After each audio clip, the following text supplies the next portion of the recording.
औज़ुबिल्लाहि मिनश्शैतानिर्रजीम बिस्मिल्लाहिर्रहमानिर्रहीम सल्लल्लाहु अलैहि वबारिक वसल्लम। अस्सलाम वालेकुम जनाब। आई होप कि आप सब लोग खैरियत से होंगे, खुश होंगे और भरपूर तरीके के साथ आप लोग POE यानी कि प्रिंसिपल ऑफ इकनॉमिक्स की तैयारी में मसरूफ़ होंगे। इस वक्त स्क्रीन के ऊपर कुछ लिखा है, एक कोड है, एक इक्वेशन है, मगर ये इक्वेशन क्या रिप्रेजेंट करती है हमें अभी तक ये नहीं पता। ये कुछ ऐसा लिखा हुआ है, Q is equal to F जो कि टेढ़ा सा बना हुआ है, bracket L comma K bracket close. ये इक्वेशन, ये स्टेटमेंट, ये कोड हमसे कुछ कहना चाह रहा, मगर क्या, ये तो आज हमने फाइंड आउट करना है। ये तो आज हमने देखना है कि ये इक्वेशन बेसिकली है क्या, क्यों बनी है, किस लिए बनी है, इसका मकसद क्या है, ये दुनिया में आई क्यों है और कैसे ये इकोनॉमिक्स के अंदर, स्पेशली माइक्रो इकोनॉमिक्स के अंदर हेल्प कर सकती है। तो आइए इस राज से पर्दा उठाते हैं और स्टार्ट करते हैं हम लोग प्रोडक्शन एंड प्रोडक्शन फंक्शन।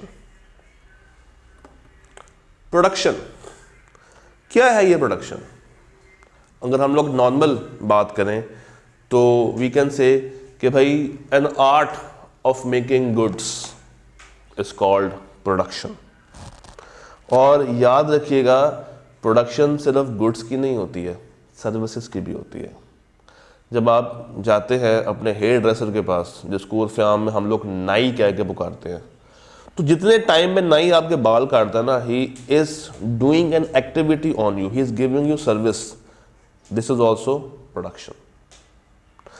तो production is an activity of making goods and doing services.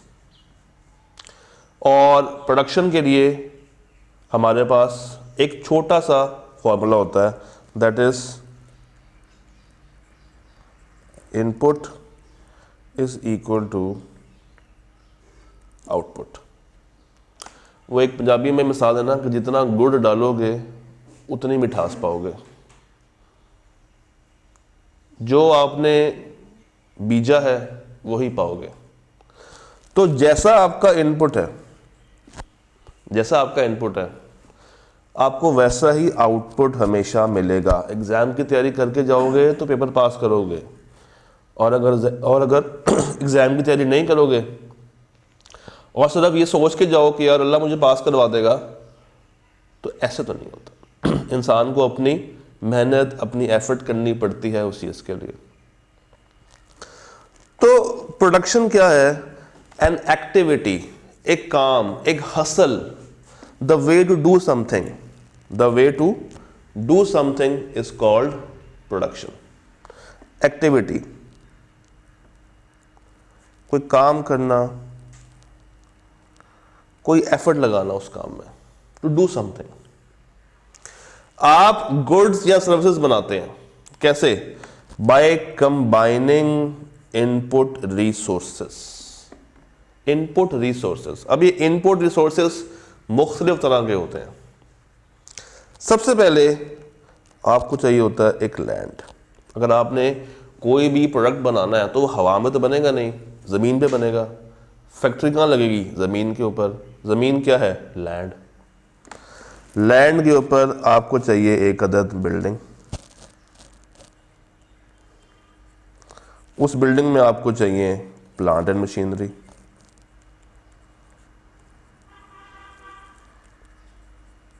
ये आपने परचेज की होगी कैश के साथ, यानी कि आपका जो कैपिटल है। फिर इसको ऑपरेट करने के लिए आपको चाहिए होगा labour. You will require labour for that. इस लेबर को आप लोगों ने ट्रेन भी किया होगा, तो उसके लिए एक आपको ट्रेनर भी चाहिए। एंड देन इस सारे काम को कौन शुरू करेगा? एक जज्बाती इंसान, जिसको हम कहते हैं एंटरप्रेन्योर। I2B में आप इसको तसल्ली के साथ डिस्कस करते हैं कि व्हाट इज़ एंटरप्रेन्योर। तो ये भाई साहब आएंगे, रिसोर्सेज पकड़ेंगे, इनपुट ऐड करेंगे और आउटपुट निकालेंगे। Main objective of the consumer and main objective of a firm, यानी कि कंज्यूमर के केस में और सप्लायर के केस में, दोनों के केस में दोनों का ऑब्जेक्टिव फर्क है। भाई कंज्यूमर पैसा क्यों खर्चता है? कंज्यूमर पैसा खर्चता है ताकि उसको वैल्यू मिले, उसको यूटिलिटी मिले, वो अपने पैसों की वैल्यू पूरी करना चाहता है, उसको मैक्सिमाइज करना चाहता है। और एक फर्म, प्रोड्यूसर क्यों पैसा खर्चता है, क्यों वो सामान बनाता है? ताकि वो अपना प्रॉफिट मैक्सिमाइज कर सके। आपको याद हो, जैसे जैसे प्राइस बढ़ती है क्वांटिटी सप्लाइड इंक्रीज होती है। तो यहाँ पे आपको याद होगा हमने कहा था एक खूबसूरत सा डायरेक्ट रिलेशन है। तो अब हमें किताब प्रोडक्शन समझाना चाहती है कि प्रोडक्शन किसे कहते हैं। इस चैप्टर में ना एक इशू है, वो इशू ये है कि एटलीस्ट 4 से 5 चैप्टर्स को ICAP ने जोड़ के एक बहुत ही ज़्यादा बड़ा चैप्टर बना दिया, चैप्टर 4। इसमें प्रोडक्शन भी है, इसमें कॉस्ट भी है, इसमें रेवेन्यू भी है, इसमें टाइप्स ऑफ कंपटीशंस भी हैं, इसमें बहुत कुछ है। तो आपने इस चैप्टर को देख के डरना नहीं है, इसको हम लोग भी तोड़ तोड़ के स्टडी करेंगे। तो आज का जो हमारा मेन टारगेट है that is production, unit 1 and unit 2। तो फर्म का अल्टीमेट ऑब्जेक्टिव ये होता है कि उसने प्रॉफिट को मैक्सिमाइज करना है और कंज्यूमर का अल्टीमेट ऑब्जेक्टिव क्या है कि उसने अपने पैसों की यूटिलिटी पूरी करनी है, पूरी फुल वैल्यू रिसीव करनी है। तो बीइंग अ सप्लायर या बीइंग अ प्रोड्यूसर, सप्लायर भी कौन सा? जिसकी अपनी फैक्ट्री है। तो बीइंग अ प्रोड्यूसर आप बनाते हैं एक production function. Basically production depend करता है बहुत सारे वेरिएबल्स के ऊपर, likes of land, building, plant, entrepreneur कितना इन्वॉल्व हो रहा है, कितना कैपिटल आ रहा है, बिजली कितनी आ रही है, गैस पे भी डिपेंड करते हैं कुछ सप्लायर्स, प्रोड्यूसर्स। तो वो कहता है कि जनाब मुझे इनपुट दोगे तो मैं तुम्हें उससे आउटपुट जनरेट करके दूंगा, मुझे इनपुट दोगे तो मैं तुम्हें आउटपुट जनरेट करके दूंगा। जैसे अगर आप एक गारमेंट्स का बिजनेस कर रहे हैं, इसका मतलब है कि आपको वो गारमेंट बनाने के लिए कुछ इनपुट चाहिए, आपको लेबर चाहिए, आपको मशीन चाहिए, आपको रॉ मटेरियल चाहिए, आपको बिल्डिंग चाहिए। और जो आप क्वांटिटी बनाएंगे, जो आउटपुट्स आप डेवलप करेंगे, जो कि आपकी आउटपुट है, वो डिपेंड कर रही होगी लेबर के ऊपर, मशीन के ऊपर, बिल्डिंग के ऊपर। अब इनमें से कुछ इनपुट फिक्स होंगे, कुछ इनपुट वेरिएबल होंगे। तो इनपुट्स की भी 2 टाइप्स होती हैं,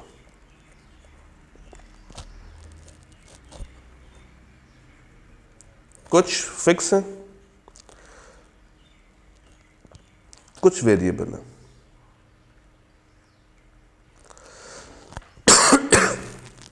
कुछ हमारे पास फिक्स है और कुछ वेरिएबल इनपुट्स होते हैं। हमने प्रोडक्शन फंक्शन के अंदर इन दोनों एस्पेक्ट को समझना है कि जब दोनों ही वेरिएबल हो फिर क्या होगा, और जब एक फिक्स हो एक वेरिएबल हो फिर क्या होगा। सर जब एक फिक्स हो और एक वेरिएबल हो ना, जब एक फिक्स हो और एक वेरिएबल हो, ये कहलाता है शॉर्ट टर्म प्रोडक्शन। और जब दोनों ही वेरिएबल हो, this is long term, this is long term. अब आइए देखते हैं हम अपनी इस इक्वेशन को वापस, Q is equal to FL into K. अब बेसिकली ये जो Q है ये डोनेट कर रहा है प्रोडक्शन को, बल्कि इसको कहते हैं टोटल प्रोडक्शन को डोनेट कर रहा है। F is function और L and K these are two factors. These are two factors, L and K. L is for labor and K is for capital. K is for capital. तो total production is equal to function of labor and capital. याद है हमें बात समझ आई। ये दोनों factors, दोनों inputs अभी वेरिएबल है, इनमें से कोई फिक्स नहीं है। और अगर कोई फिक्स हो ना तो पहचान ये है कि हम लोग उसके ऊपर बार लगा देते हैं, ऐसी बार आ जाती है। अगर लिखा हो ना के, खाली के, तो इट मीन्स कि कैपिटल फिक्स नहीं है, वेरिएबल है, चेंज होता रहेगा, बढ़ता रहेगा। और अगर मैं आपसे कहूँ के बार, इट मीन्स कि अब ये फिक्स हो गया, अब ये फिक्स हो चुका है।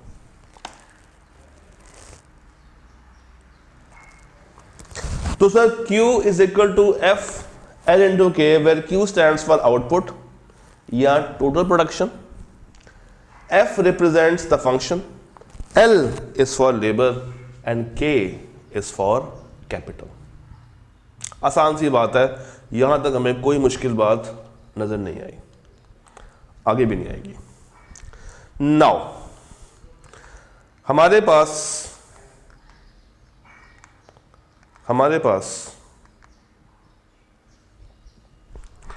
ये एक टेबल है, टेबुलर फॉर्म में ना कुछ डाटा आ रहा है। वो कह रहा है के, जाना पहचाना सा एक वर्ड है, के स्टैंड्स फॉर कैपिटल, मगर वेरिएबल या फिक्स्ड। गौर भी करेंगे तो ये 10 10 10 10 10 फिक्स ही है। L is for labour. क्या ये फिक्स है? नहीं, ये वेरिएबल है। ये क्या है? ये वेरिएबल है। तो इनपुट के केस में सर क्या होता है कि जब आप कोई प्रोडक्शन फंक्शन डिजाइन करते हैं तो पहले आपने ये देखना है कि आप कौन से दो इनपुट्स के साथ चल रहे हैं। It can be more than two, but समझने के लिए दो वेरिएबल्स बहुत है। तो दोनों वेरिएबल भी हो सकते हैं, और ये कब होगा? जब लॉन्ग टर्म होगा। और एक फिक्स और एक वेरिएबल कब होगा? जब हम शॉर्ट टर्म की बात करेंगे। तो बेसिकली ये जो टेबुलर डाटा इस वक्त आपको नजर आ रहा है, ये शॉर्ट टर्म को रिप्रेजेंट कर रहा है। अभी दोबारा भी इस पे आएंगे, इसकी पूरी वर्किंग देखेंगे, बट जस्ट आपको समझा रहा हूं कि शॉर्ट टर्म में और लॉन्ग टर्म में फर्क क्या है। लॉन्ग टर्म में देख लेते हैं, ये देखें लॉन्ग टर्म, वही लेबर है, वही लैंड है। यहाँ पे लेबर भी 1 2 3 4 5 6 7 8 बढ़ रही है, और लैंड भी 2 4 6 8 10 12 14 16 बढ़ रही है। तो दोनों ही बढ़ रहे हैं, मगर पीछे जब मैं आता हूं तो एक 10 पे फिक्स है और एक में मूवमेंट हो रही है। Now let's come back and let's discuss some definitions. The first definition we have is marginal product.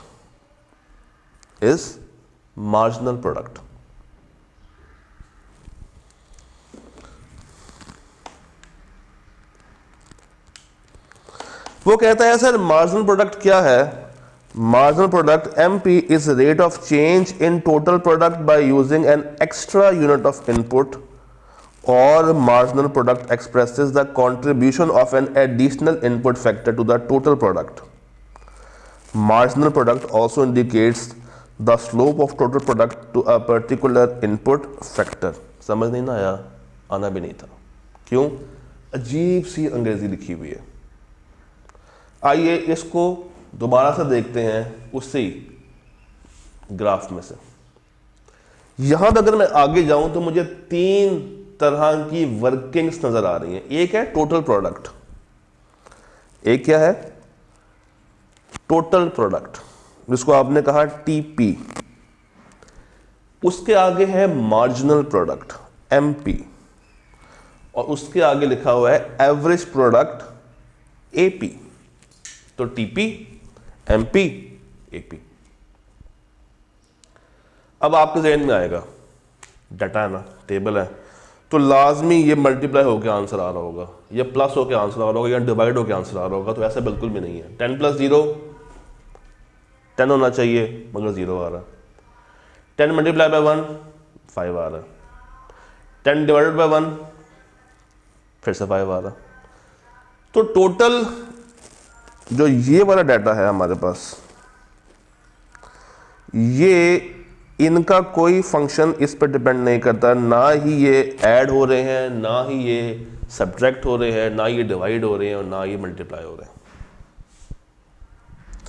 जब भी आपको कोई प्रोडक्शन फंक्शन दिया जाए शॉर्ट टर्म के अंदर, तो आपने 5 कॉलम्स बना लेने हैं। पहले में क्या आपने रखना है फिक्स्ड वेरिएबल। दूसरे में क्या आएगा वेरिएबल फैक्टर। दूसरे में क्या आएगा, तीसरे में क्या आएगा सॉरी टोटल प्रोडक्ट। उसके बाद मार्जिनल, और उसके बाद एवरेज। एक को आपने हमेशा फिक्स रख लेना है, 10 10 10 10 10 10 10। आप कोई भी वैल्यू ज़ूम कर सकते हैं, 5 कर लें, 4 कर लें, 1 कर लें, कुछ भी कर लें। अब लॉ ये कहता है शॉर्ट टर्म के अंदर कि जब भी आप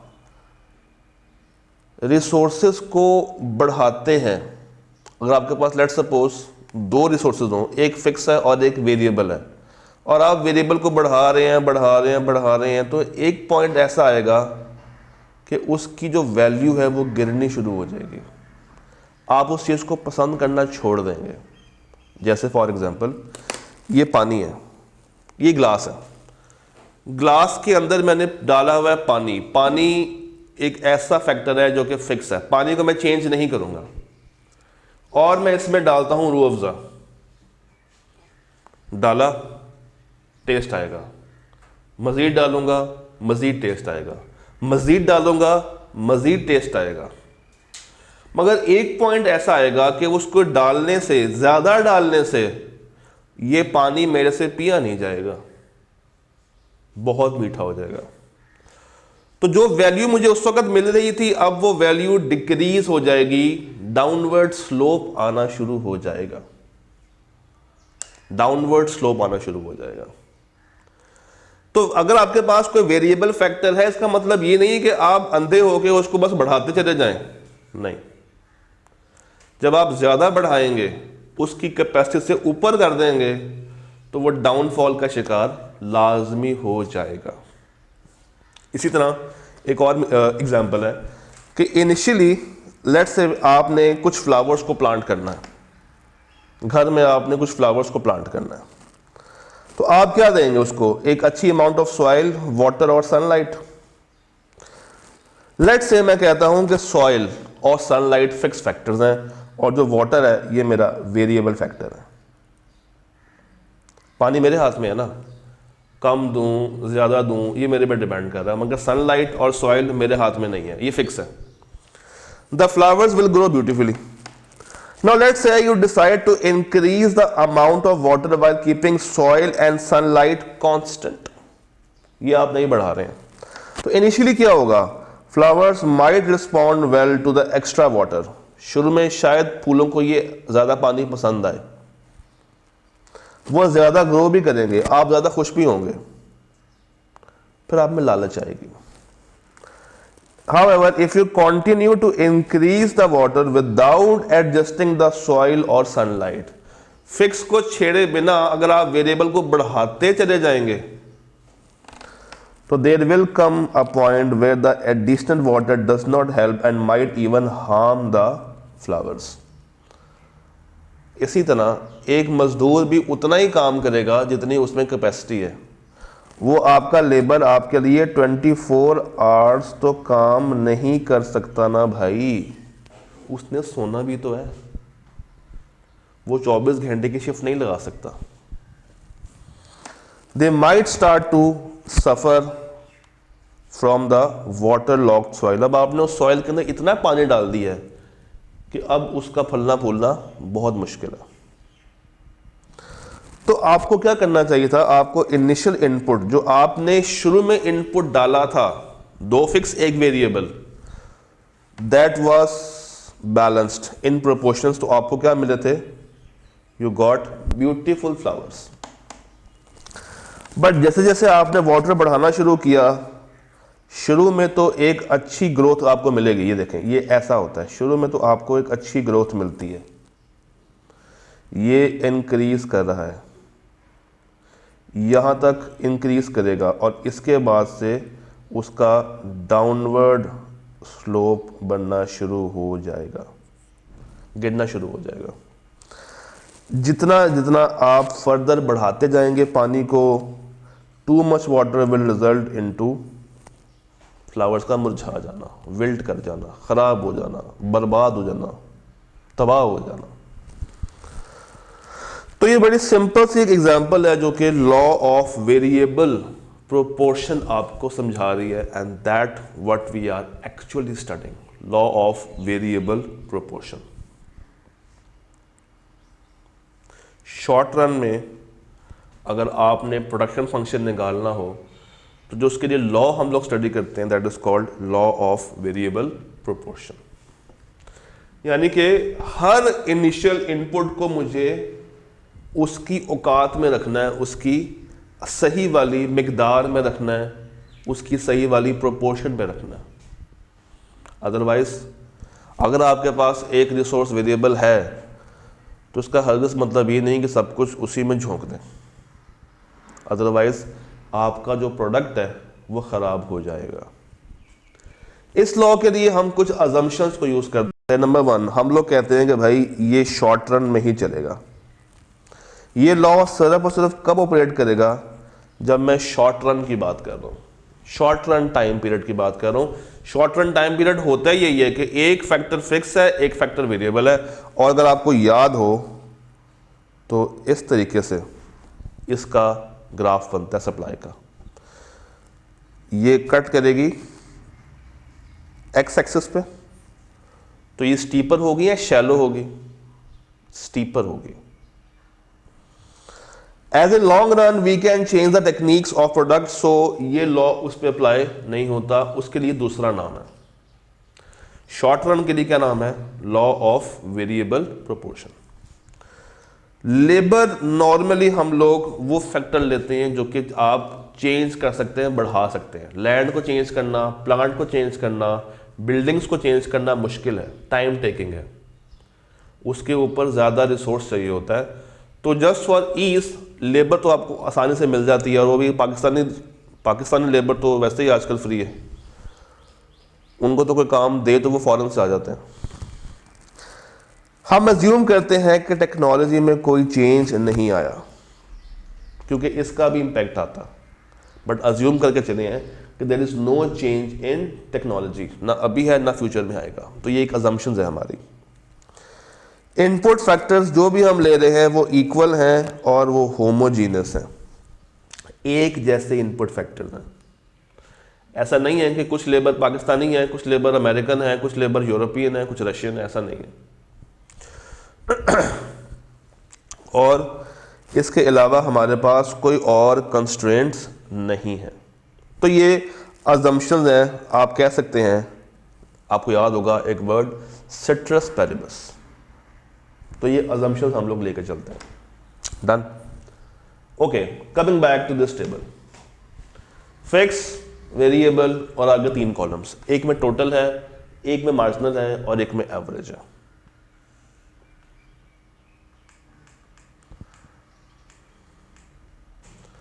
Sir, what is law of variable proportion?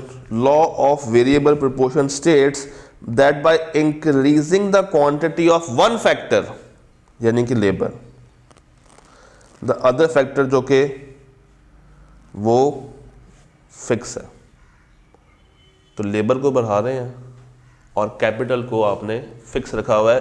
अब capital can be land, it can B building, it can B plant and machinery, आप कुछ भी अज्यूम कर सकते हैं। This is law of variable proportion. और इवेंचुअली क्या होगा, this will decline keeping all other factors constant.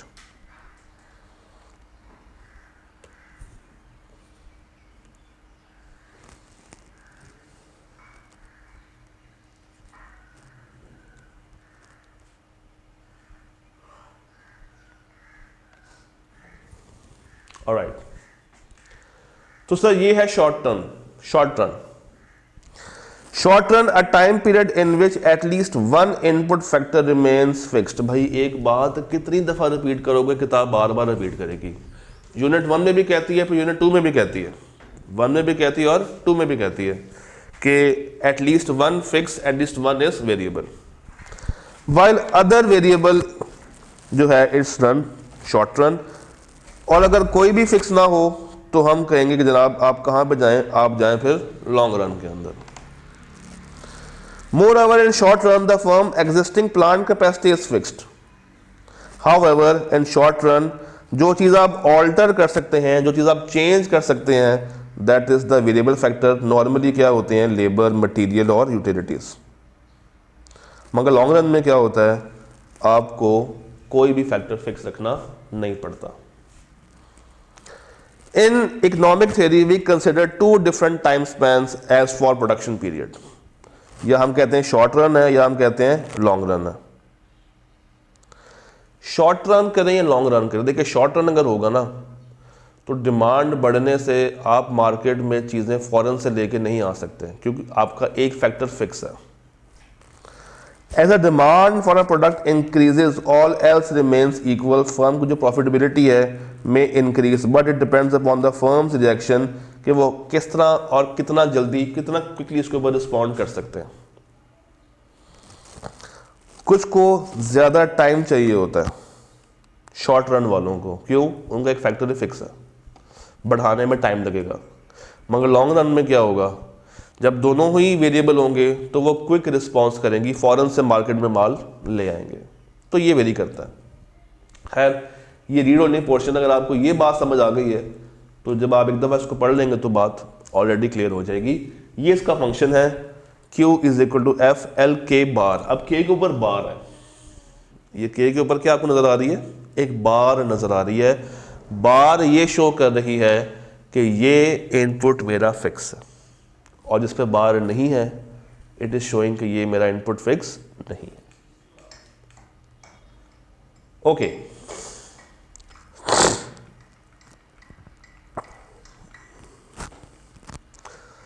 Sir इस टेबल को पढ़ना कैसे है।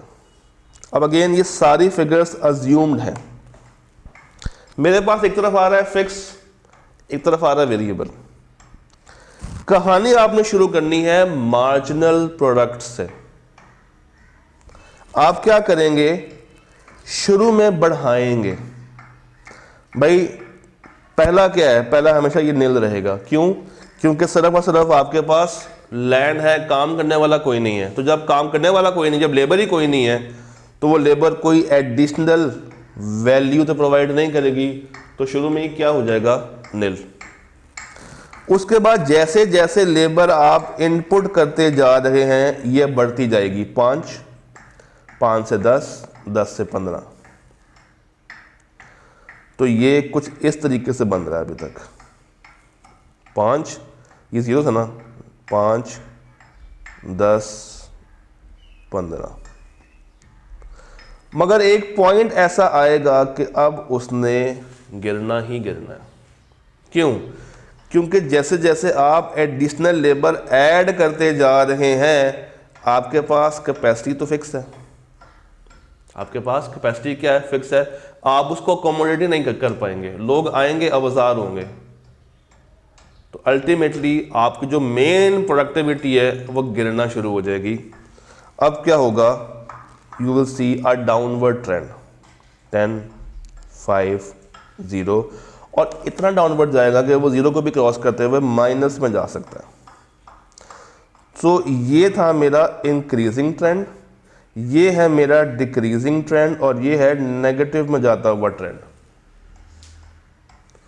ये है मार्जिनल प्रोडक्ट। क्या है? मार्जिनल प्रोडक्ट, यानी कि हर एडिशनल इनपुट मुझे क्या वैल्यू प्रोवाइड कर रहा है। मार्जिनल कहते हैं हर एडिशनल इनपुट मुझे क्या वैल्यू प्रोवाइड कर रहा है। The rate of change in total productivity by adding an extra unit of input। जैसे जैसे मैं एक एक्स्ट्रा लेबर ऐड करता जा रहा हूं, जैसे जैसे मैं एक्स्ट्रा लेबर ऐड करता जा रहा हूं, इस पे क्या इफेक्ट आ रहा है? बढ़ा है, बराबर हुआ और अब गिर जाएगा। जब आपने मार्जिन निकाल लिया तो आपने क्या करना है? आपने इसको एग्रीगेट करना है, यानी कि ये 0 था, ये नील था, तो दिस विल ऑल्सो बी 0। अब 0 प्लस 5 क्या आ गया? 5 प्लस 10 क्या आ गया? 15 प्लस 15 क्या आ गया आपके पास? 30 प्लस 10 क्या आ गया? 40 प्लस 5 क्या आ गया? 45 plus 0 45 minus 5 40। Marginal product increase है, डिक्रीज है, मगर टोटल प्रोडक्ट के ऊपर फिर भी इंपैक्ट आ रहा है। मेरा मार्जिनल बेशक गिर रहा है यहां पे, मगर उसने टोटल प्रोडक्ट को नुकसान नहीं पहुंचाया। भाई मजदूर आएंगे, कुछ ना कुछ तो करेंगे ना। टोटल अगर हम देखें तो कोई ना कोई वैल्यू तो ऐड करके जाएंगे, तो टोटल मेरा प्रोडक्ट हमेशा बढ़ेगा जब तक मेरा मार्जिनल नेगेटिव में ना आ जाए। वंस ये नेगेटिव में आ तो ये गिरना शुरू हो जाएगा। बट जब तक ये एटलीस्ट पॉजिटिव में है, जब तक ये एटलीस्ट मेरा पॉजिटिव में है, ये ग्रो करता रहेगा। क्या? Total product. और अब अगर मैं बात करूं एवरेज की, किसकी? एवरेज की। तो आप एवरेज कैसे निकालेंगे? टोटल प्रोडक्ट डिवाइडेड बाय,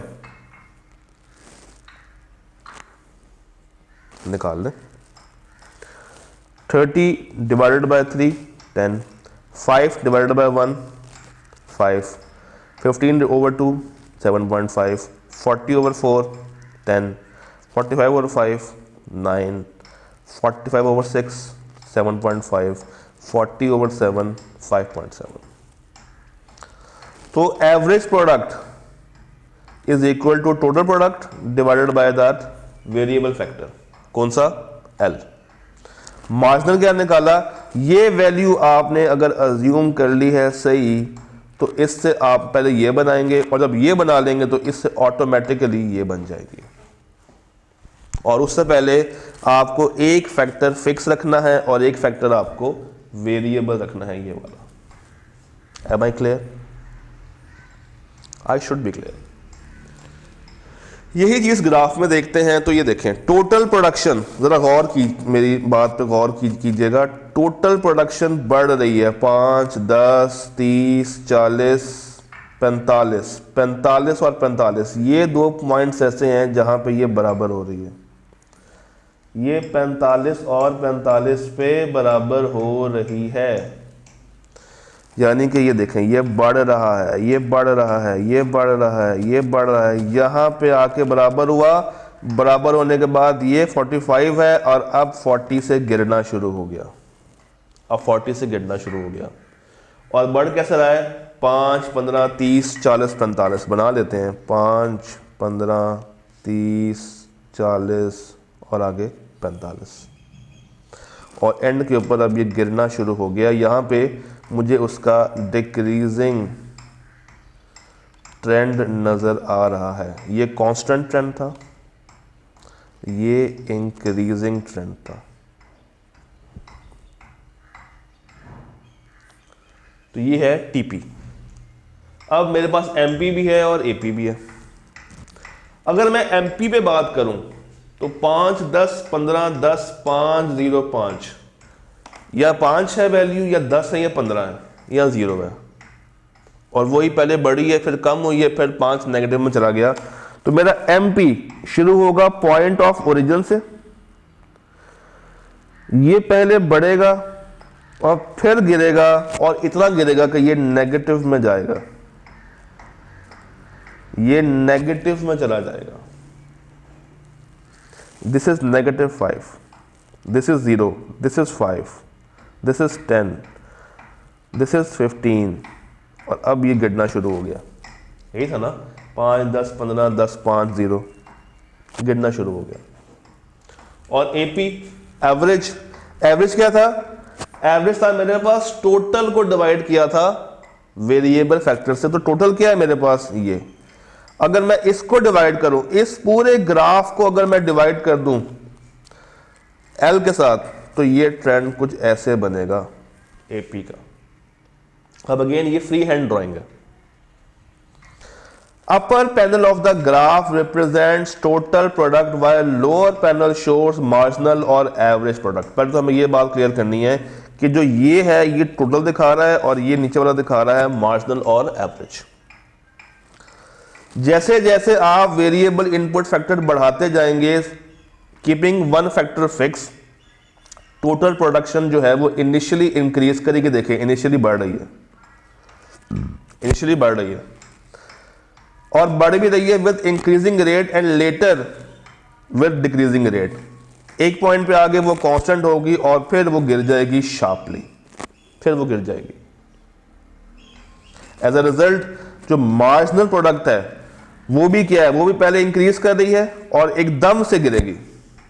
ये देखें, पहले उसने इंक्रीज किया और फिर एकदम से डाउनवर्ड स्लोप इतना ज्यादा आ गया कि वो नेगेटिव में चला गया। तो ये शार्प डिक्रीज है। Whereas average product simply first increases, वो आराम आराम से बढ़ेगा और आराम आराम से ही कम होगा। क्यों?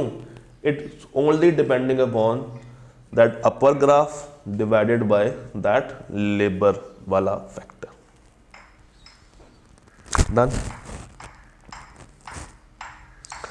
तो सर ये था शॉर्ट रन के अंदर प्रोडक्शन का फंक्शन। हम लोगों ने बात की है शॉर्ट रन के अंदर। Now let's talk about long run में क्या होगा। तो लॉन्ग रन के अंदर हम लोग लॉ ऑफ वेरिएबल प्रोपोर्शन इस्तेमाल नहीं करते, उसके लिए नाम चेंज हो जाता है। अब हम कहेंगे this is law of diminishing return. अगर आप लोग गौर करें ना, तो इसमें हमारे पास 3 तरह की स्टेजेस आ रही थी। इंक्रीजिंग रिटर्न की स्टेज, डिक्रीजिंग रिटर्न की स्टेज, और नेगेटिव रिटर्न की stage. Increasing return, diminishing return और नेगेटिव रिटर्न, इसी से निकला है law of diminishing return. Increase हुआ और डिमिनिश हो गया। इनिशियली वो ग्रेटर इंक्रीजिंग ट्रेंड पे था, उसके बाद मार्जिनल गिरना शुरू हुआ सर्टेन पॉइंट के बाद, और एंड पे क्या हुआ, वो इतना नेगेटिव हो गया कि वो 0 को भी क्रॉस करके नेगेटिव में चला गया। यहीं से हमें ज़रूरत पेश आती है कि भाई अगर लॉन्ग टर्म हो फिर क्या होगा। तो लॉन्ग टर्म के लिए देख लेते हैं, 1 labour, 2 labour, 3 labour, 4 labour, 5 labour, and land भी बढ़ रही है। तो 1 लेबर 1 लैंड छपैक, 2 लेबर 2 लैंड छपैक, 3 लेबर 3 लैंड छपैक। इस तरीके से आपको इसको बढ़ाना है। यहां पे अब अगेन आपने मार्जिनल की वैल्यूज ले आनी है। मैं कहता हूं 4 6 8 10 10 10 8 6। पहले आपने इसको शो करना है इंक्रीजिंग रिटर्न के साथ। ये देखें बढ़ है ना, 4 में 6, फिर 8, फिर 10, फिर कांस्टेंट रखना है। ये कांस्टेंट स्टेज है। और उसके बाद डिक्रीजिंग स्टेज है, कुछ ऐसे बनेगी। ये इंक्रीजिंग है, ये कांस्टेंट है, और अब ये क्या है, डिक्रीजिंग है। तो इसमें क्या होगा इसमें भी अगर आपने टोटल निकालना है तो 4 + 0 4, 4 + 6 10, 10 + 8 18, 18 + 10 28, 38, 48, 56 जमा 6 62। तो सारी वर्किंग सेम है जो कि इसकी थी, बस फ़र्क क्या है कि इसके लॉ का नाम चेंज है। This is called law of diminishing return. ये कहाँ भी लगेगा? लॉन्ग टर्म में लगेगा। शॉर्ट टर्म हो तो क्या होगा? Law of variable proportion. Long term में क्या है? सब कुछ ओपन है, कुछ फिक्स नहीं है। अगर मैं इसकी डेफिनेशन की आपसे बात करूं लॉन्ग रन में, तो देखें यहाँ पे कोई बार नहीं है, के ऊपर कोई बार नहीं आ रही है। Firm is capable to alter its input factors, वो ऑल्टर कर सकती है, जिससे क्या होगा? लॉन्ग रन में उसको फ़ायदा होगा कि वो अपनी प्रोडक्शन कैपेसिटी को जब चाहें जैसे चाहें एक्सटेंड कर सकते हैं। क्यों? वो अपने इनपुट फैक्टर्स को अपने पसंद से चेंज कर सकते हैं। They have that capacity. तो sir this was production and production function.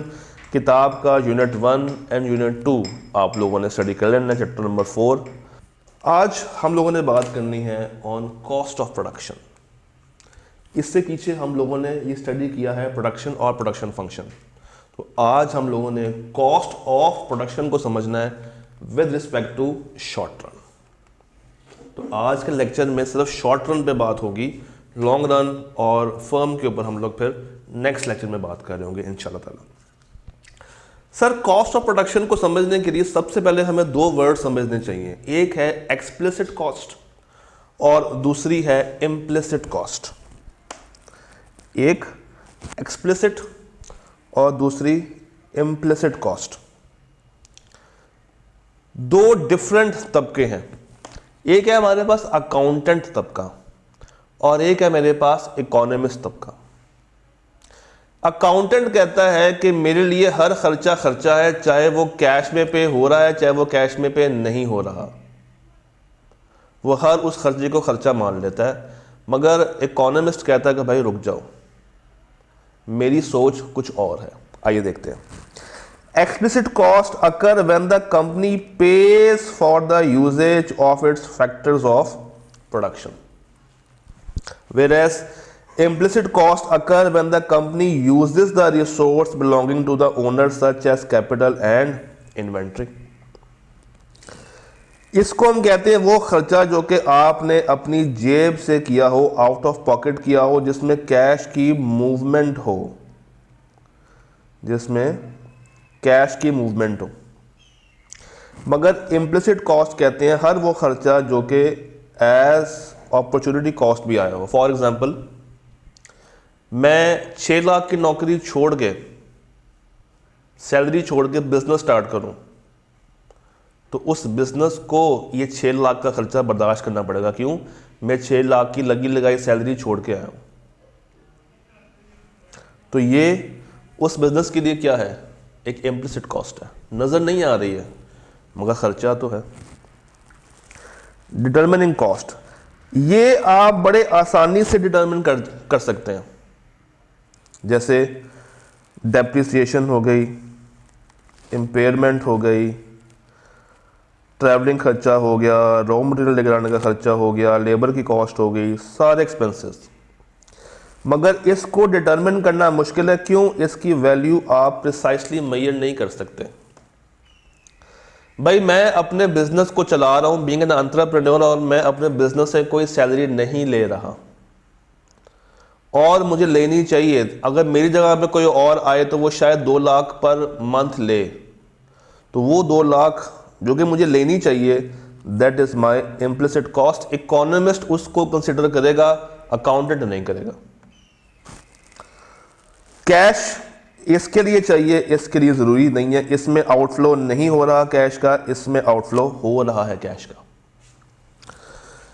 Explicit cost assist in calculating both accounting and economic profit, ये दोनों का इस्तेमाल होती है। मगर इम्प्लिसिट कॉस्ट सिर्फ और सिर्फ इकोनॉमिक प्रॉफिट को वर्कआउट करने के लिए आएगी।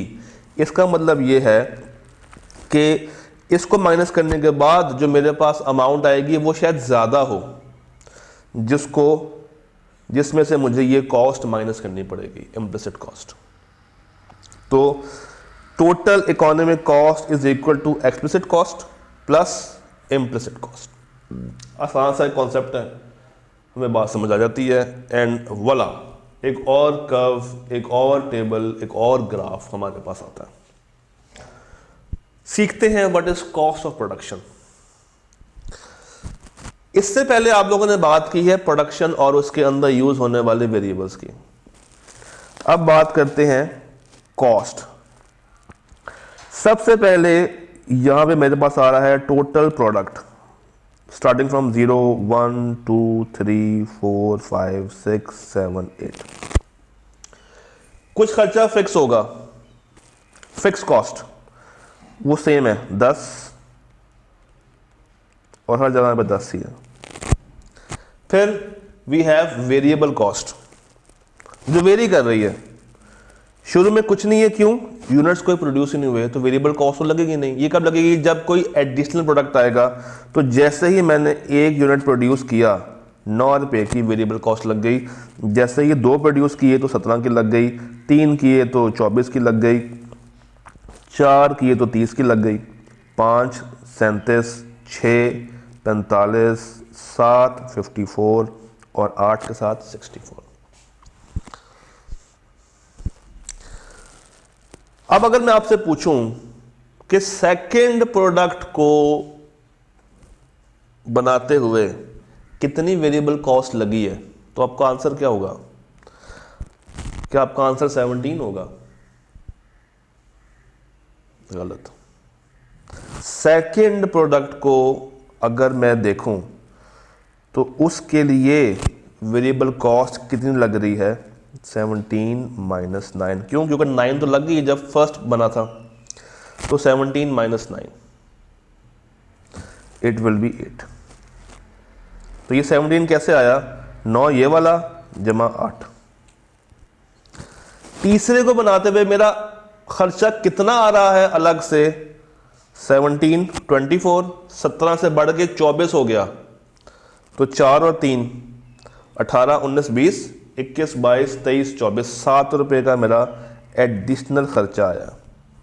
उसके बाद 6 रुपये का आया, फिर 7 रुपये का आया, फिर 38 39 40 41 42 43 44 45, फिर 8 रुपये का खर्चा आया। वेरिएबल है ना, वेरी कर रहा है। उसके बाद 9 रुपये का आया, फिर 10 रुपये का आया। कीपिंग कि जो मेरी फिक्स कॉस्ट है वो हर जगह पे ही क्या है?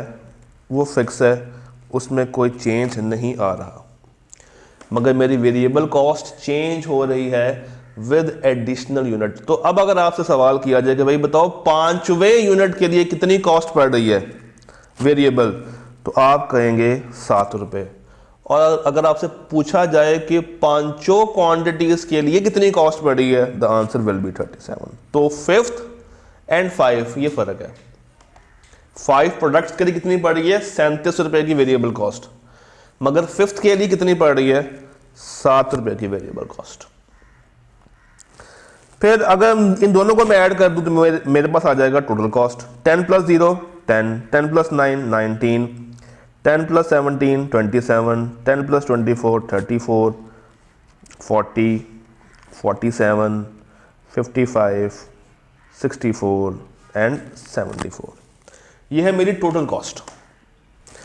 Total cost is equal to, let's say मैं कहता हूं कि ये ए है, ये बी है, ये सी है, तो C is equal to A plus B. C is equal to A plus B.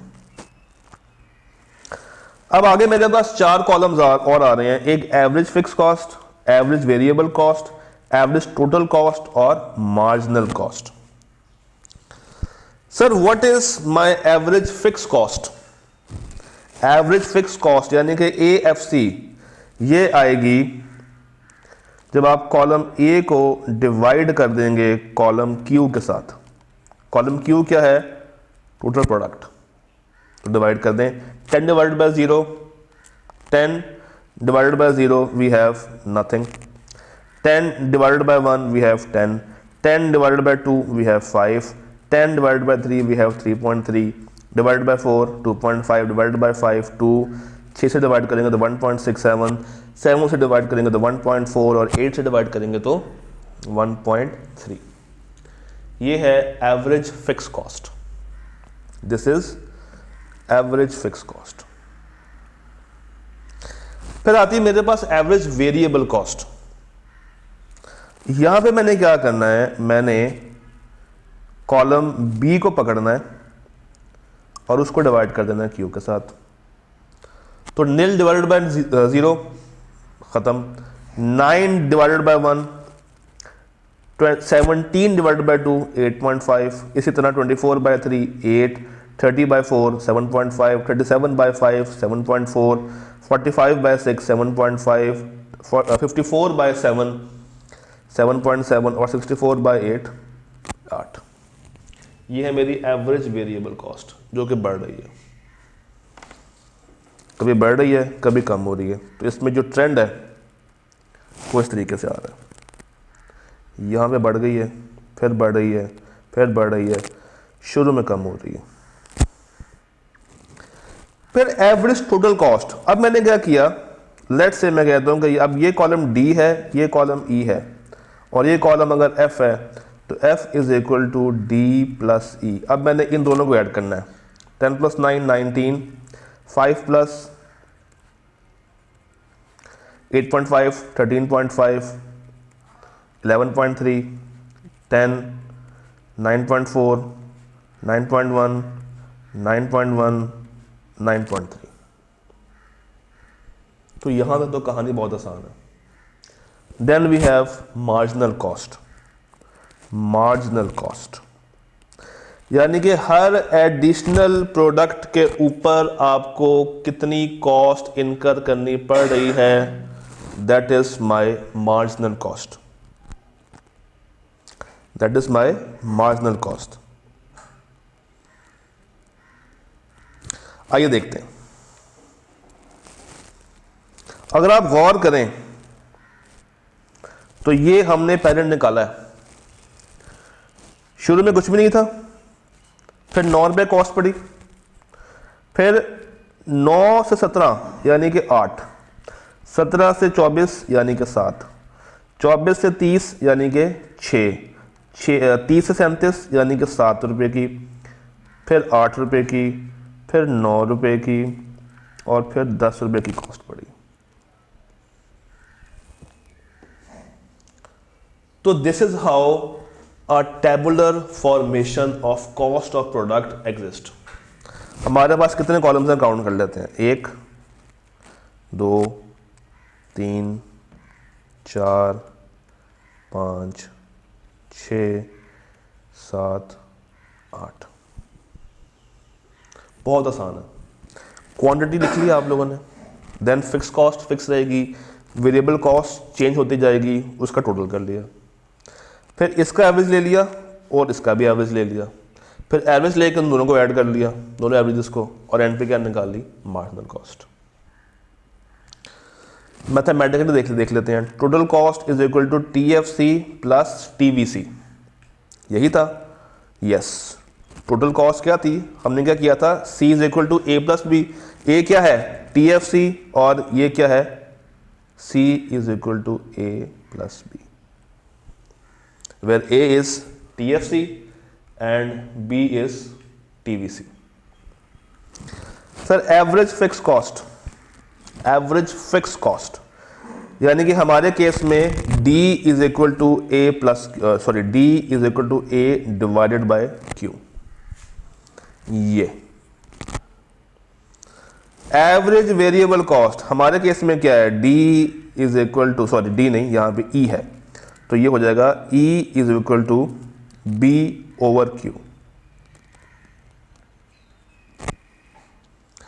फिर एवरेज टोटल कॉस्ट, इसको हमने कहा था कि ये मेरे लिए क्या है, F है, तो F is equal to D जमा E। तो ये हम लोगों ने निकाला। तो मेरा टोटल कॉस्ट फंक्शन क्या बना, टोटल कॉस्ट फंक्शन मेरा बना average fix cost average variable cost, इन दोनों को अगर मैं ऐड करूंगा तो ये मेरा बन जाएगा एवरेज टोटल कॉस्ट। तो ये है मेरे पास एवरेज टोटल कॉस्ट जो कि कॉलम एफ रिप्रेजेंट कर रहा है, कॉलम एफ रिप्रेजेंट कर रहा है मेरा डी प्लस ई। और मार्जिनल क्या है वो हम लोगों ने आइडेंटिफाई कर लिया। With every increase in the variable cost आप कितने प्रोडक्ट बना रहे हैं। यही चीज अगर मैं ग्राफिकल वे में लेकर आऊं तो आप देखेंगे कि ये जो फिक्स कॉस्ट है मेरी, ये स्मूथ स्ट्रेट लाइन पे मूव कर रही है, ऐसे जा रही है। सॉरी, स्ट्रेट लाइन कह गया हूं, हॉरिजॉन्टली जा रही है। ये है बिल्कुल हॉरिजॉन्टल लाइन।